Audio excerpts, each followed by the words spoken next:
Good afternoon, everybody. Welcome to Brookline Interactive Group's show dedicated to domestic violence and other topics. This sort of rainy, dreary May 15th Wednesday. I'm Susan Howards. I'm a local domestic violence and elder abuse attorney. I have a national practice. And let me just say to begin with, any content is mine and our guest. And our guest today is Flavia Guerreiro. Who is Flavia Guerreiro? She's an amazing woman who is doing amazing things, a Brookline resident. Flavia, welcome. Thank you, Susan. Thanks for having me. My pleasure. Why don't you introduce yourself? Because I'll miss probably the most important thing you would want people to know about you. Absolutely. Thank you, Susan. So I'm Flavia Guerreiro. I moved to Brookline 10 years ago from London, but I'm originally from Brazil. And I run TAB Boston West with my husband, Jason, here in Brookline. And what TAB is, it's short for the Alternative Board. TAB has been around for 30 years. It's a framework that helps independent business owners feel support from one another. So basically, we run peer advisory groups and we do business coaching. And as a business coach, I always say that I help with business issues, which is my background. I have an MBA from the University of Rochester. That's where I met my husband, and that's what led me to move permanently into the US, which was not in the plan, but never say never. But as we coach the business, one big part of our job is to also coach the person. And in order to coach the person, I'm very, very curious in what gets in the way. What gets in the way of us showing up as our best selves? What gets in the way of us achieving the scary things that we try to achieve? And sometimes we can't. And many times it's circumstances, it's tactical, it's strategic, but a lot of times it's internal. That's something inside of us that's preventing us from, reaching for the pinnacle. And that's really what motivates me the most. I started a PhD in consumer behavior. So behavior has always been my passion, human behavior. I love to talk to people and learn about what makes them tick. And as a coach, I get to do that, on a daily basis. So I just love my job. And, Susan, I think the topic we're going to cover today is universal. I just happen to serve independent business owners, but this is about the human experience, right? So as you talk about your audience, victims of violence, this is very pertinent and this is very applicable. So I hope that we don't have to stay on the business topic. We can definitely broaden the conversation. No, we don't. We don't at all. And I think what you just said is what gets in the way. I think what you're referring to of success or satisfaction applies to all of us, no matter what we do, whether we're a lawyer, whether we're a coach, whether we're a TV producer, what gets in the way. And most of the time, we don't know what gets in the way. And that's really what I'd like you to focus on. Mainly, when I first heard you speak at a dinner a couple of months ago, you used the word saboteur. Yes. What do you mean by saboteur in personal life? Yes, absolutely. So yeah, when you touched on it, right? So we look at wellness, performance, and relationships, and this thing, saboteur, gets in the way of all of these three dimensions. So what are saboteurs? Saboteurs are patterns of thought that we have developed throughout life that help us cope. So it's a way of looking at the world that at some point we used for our advantage. But then when we overuse those perspectives, if you will, they can get in the way. And just as a juxtaposition, what we're saying is that, we live in a rational world that likes to solve all the problems with a rational mind. But, if our rational mind is, contaminated by these saboteurs, then we may not be accessing the full potential, the full picture, all the options and possibilities. So saboteurs are those sneaky characters that get in the way, and, like the angel and the devil, the ones that say things like, there's something wrong with you, or there's something wrong with the situation, or there's something wrong with others. And, there are 9 of these saboteurs, and they each have a different flavor, and they mess up with us in a big way. What are the 9? Can you go through them? Yes, absolutely. So, we always say that there's a master saboteur, which is the judge. The judge is saying there's something wrong. Like I said, there's something wrong with you, there's something wrong with that person, and there's something wrong with the situation. Usually that elicits emotion, right? Negative emotion, which, puts us in a tunnel vision, kind of like a fight or flight. And we are now looking at the situation like, with this focus of negativity.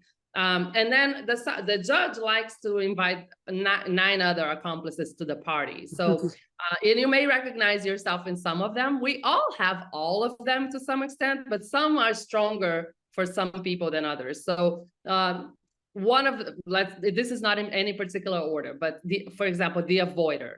The avoider is the saboteur that says, don't do that. That's going to be too hard. Something's good. Something might go wrong. Just stay in your comfort zone. So the avoider is like, stay in your comfort zone. It's safe here.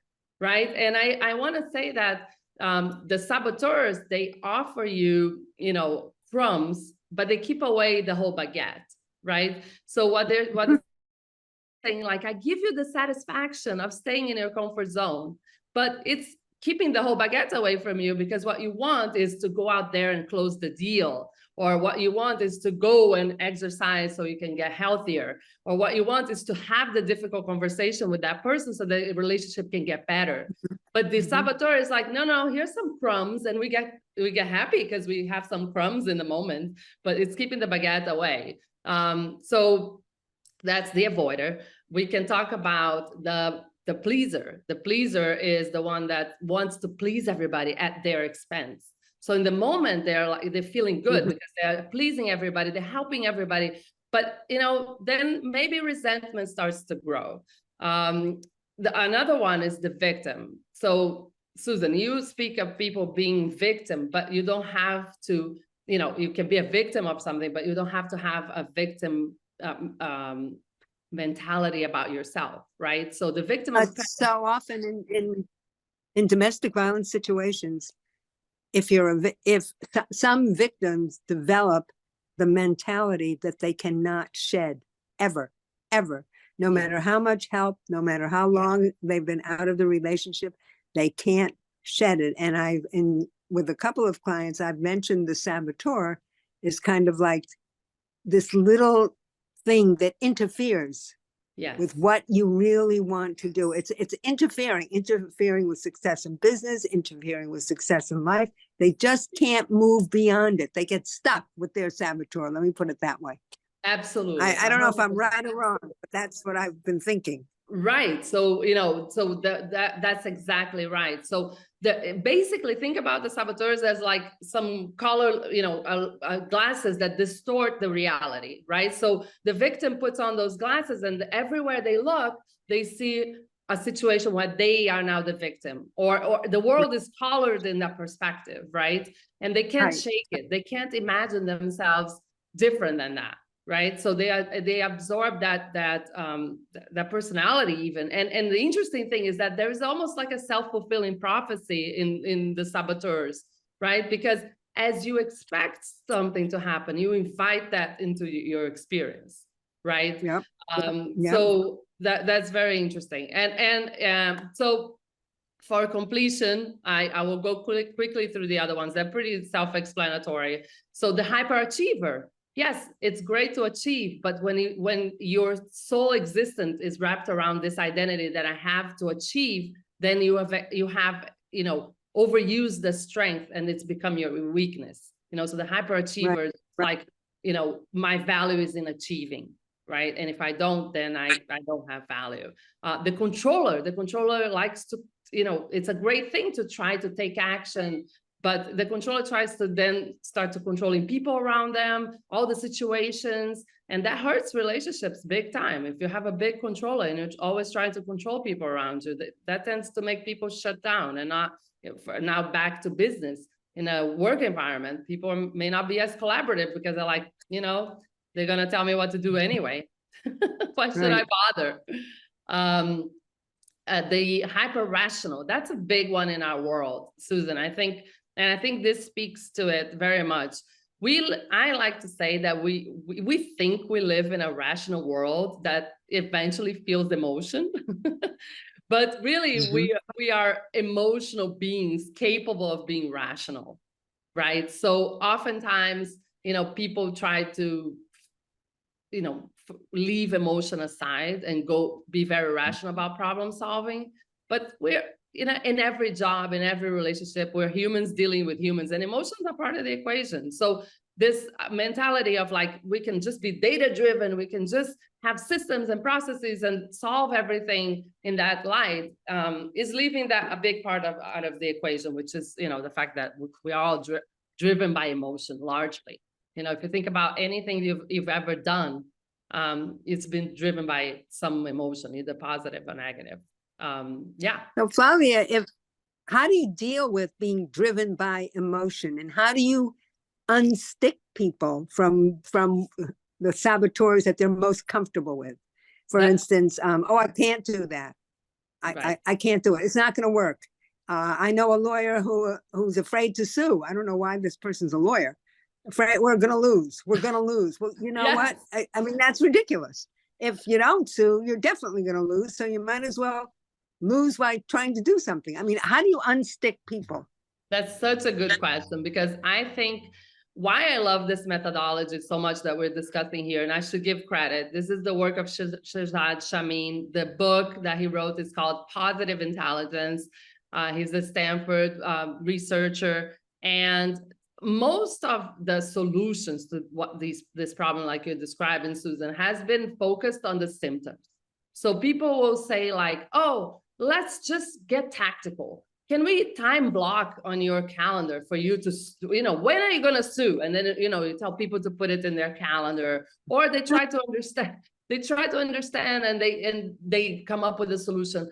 But what we're saying is that we need to get at the root cause, right, in order to address this situation. So what we say is that there are three muscles that we need to strengthen in order to, get unstuck. The first one is what we call the interception muscle. So first of all, this person, or let's just use this example because I think is a great one. The lawyer that is kind of paralyzed about suing, right? So first of all, they need to intercept and know that when that happens, that negative emotion, that is driving them, that they need to take their hand off the stove. So, if it feels painful and difficult, there's information there. So when we feel physical pain, we put our hand on the stove and we feel pain. It's there as a signal for us to take the hand off. But interestingly enough, with emotional reactions, we stay in the pain. We don't take our hand off. And we continue to dive deeper and deeper into it with the emotional mind that is not capable of having any clarity at that moment because it's overtaken by that emotion. Does that make sense? So yeah, but how do you get out of that? How do you get out of that sort of get off that road? How do we off ramp? So first of all, that person needs to say, this is not the reality. This is my saboteur, the avoider, talking to me, most likely. I don't know the person. We would have to get deeper into it to know. But sounds to me like the avoider, right? The avoider wants everything to be running smoothly. And, definitely suing is not super pleasant. So, so first of all, they have to say, oh, I'm under the influence of the avoider, which, by the way, is not as easy as it sounds. And it's where everything starts. Because most of the time, people don't know that they are under the influence of a saboteur. Exactly. Of a saboteur. Exactly. Yes. They don't know. They've been there that way their entire lives. So they're like, this is just the way it is. And they keep going deeper and deeper into the, with the mindset that got them into the problem. So first of all, recognize that you have a saboteur, that you are under the influence of a saboteur.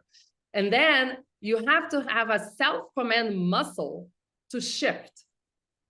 And you have to have a what? I'm sorry, I didn't catch that. We call it the self-command muscle. Self-command.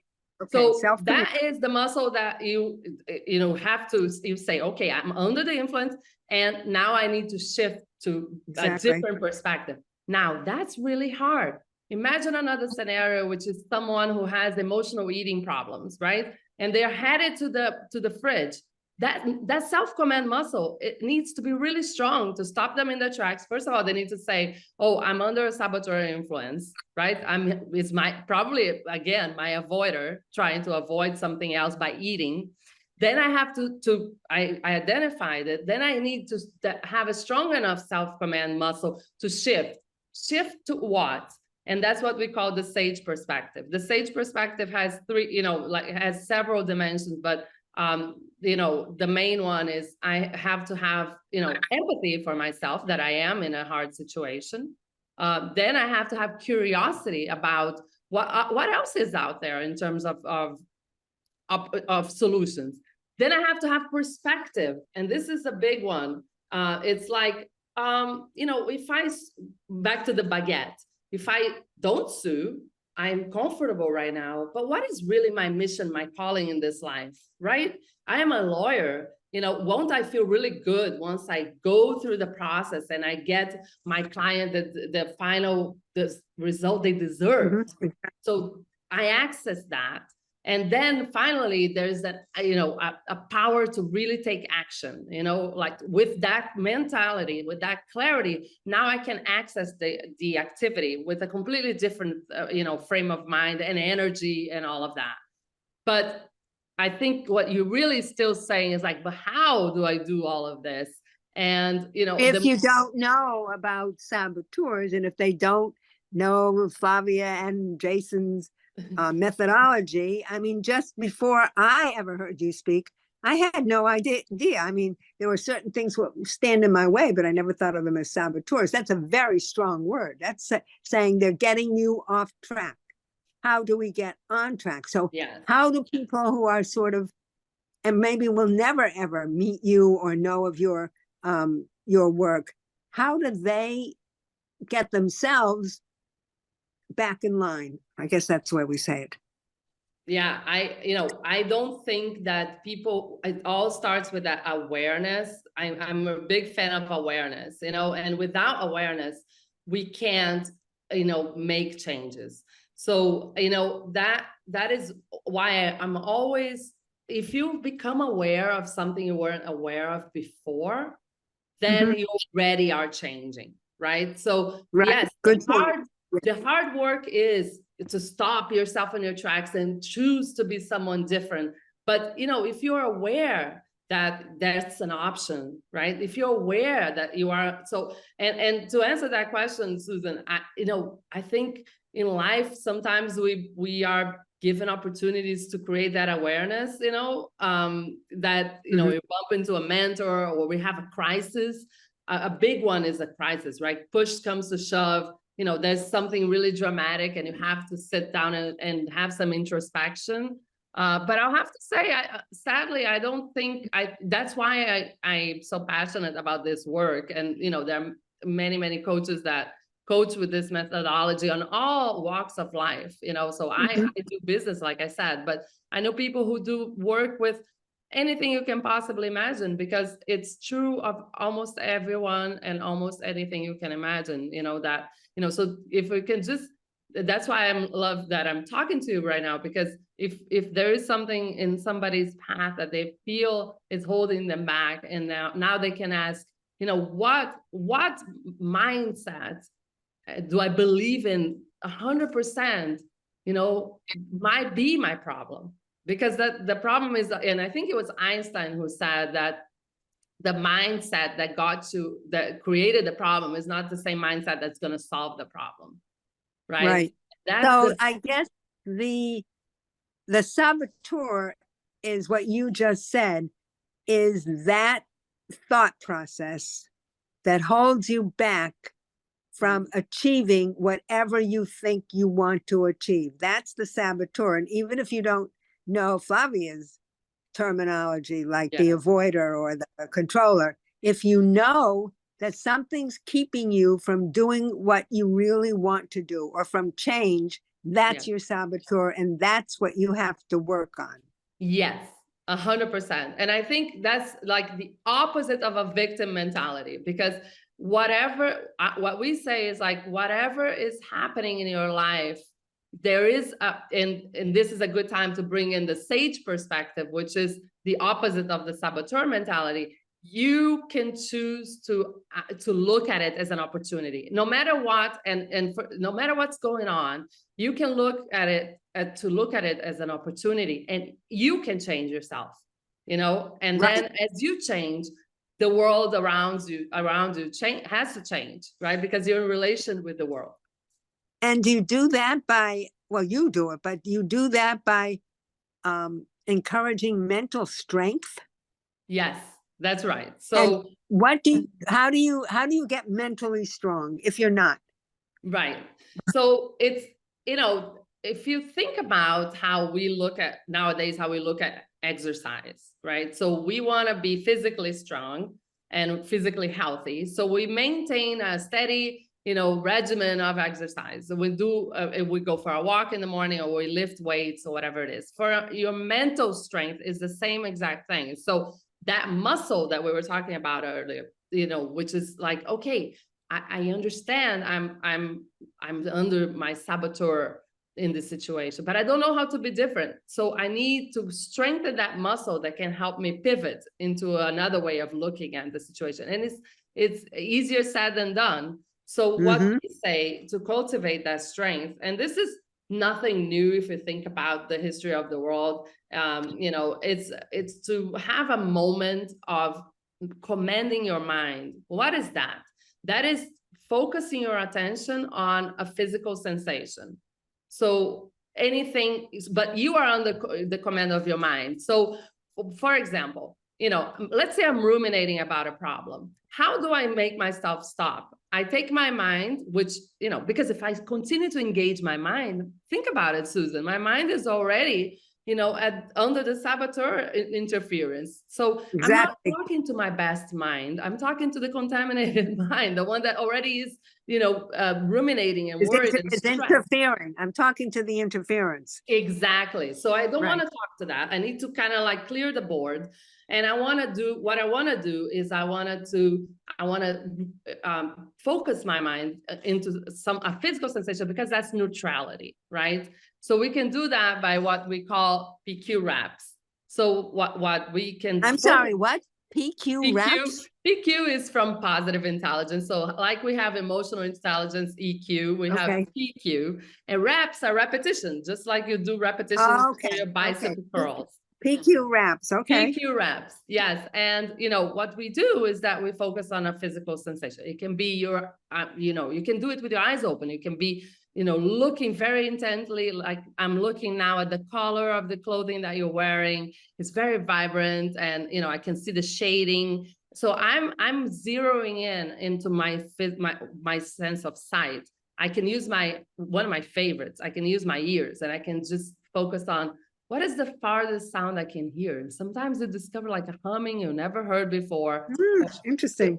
It's so interesting. And what's the closest sound that you can hear? You might even hear your own breathing or your heart beating. So, you know, when you're doing that, you are strengthening that muscle. That is that self-command muscle where you just say, come back here. And when that PQ rep to say, let's just focus on, for example, the breath is a common one, right? So, you know, I'm going to focus on my breathing. I'm going to feel the breath going up and down my chest area.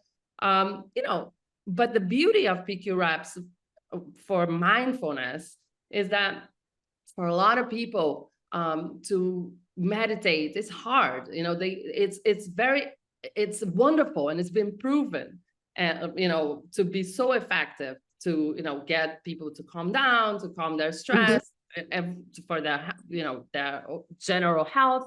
But it's hard to access. But what we're saying is that with 2 minutes of PQ reps, you can recenter yourself. You can feel calmer. You can access you can stop the saboteur's thoughts from swirling around. And you can now think about your problem with a much broader perspective.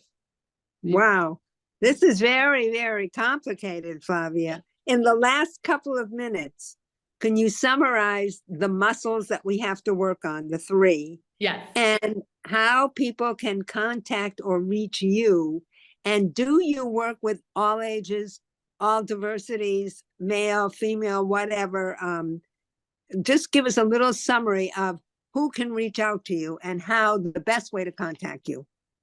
Yes, absolutely, Susan. So to start, the three muscles are, first of all, the awareness, right? So interception. And how do you know you need to intercept a saboteur? If you're in negative emotion. Oh, but and this is not toxic positivity. This is not like feel happy. That's not what we're saying. What we're saying is like, I am experiencing negative emotion. And I know this is not where I do my best thinking. So can I do something for myself to refocus and understand what's happening? So first of all, the interception, then the self-command to access a different way of looking at it. Where is the opportunity in this situation? How could I look at it different? How could I reach for the best outcome here? How could this be actually a gift even? So those are the three steps. If you would like to contact me, the best way to find me on LinkedIn, it's LinkedIn/Flavia Guerreiro. And Susan, you could probably spell my name out on the, yes, bottom of the page. Yes. And I work with adults. I work with everyone, male, female, of all ages. I have done work with teenagers in the past, but I now focus on adults. My specialty is career-oriented people, professionals, and business owners who basically want to get to the next level, right? And they feel like they've reached a plateau and they're stuck. So that sensation that I can be more or want to be more, but I've been stuck here and I've tried a few things and things are not shifting, is where I love to come in, because that's a good time to look inside and say, how can I be getting in my own way? And we don't want Exactly. Flavia Guerreiro, thank you so much. This was too short a time. You'll have to come back. Absolutely. Flavia and her husband run a business to help other businesses reach their wishes, whatever it is that they're wishing for, because I think from what you're saying, we get in our own way. We do it to ourselves. And if I'm right, Flavia, if we do it to ourselves, we can undo it. Flavia Guerreiro, thank you so much. We didn't have enough time. We have much more to talk about, and I hope you come back. That's it for Safety Net for Brookline Interactive Group. Thank you. Thank you, Susan.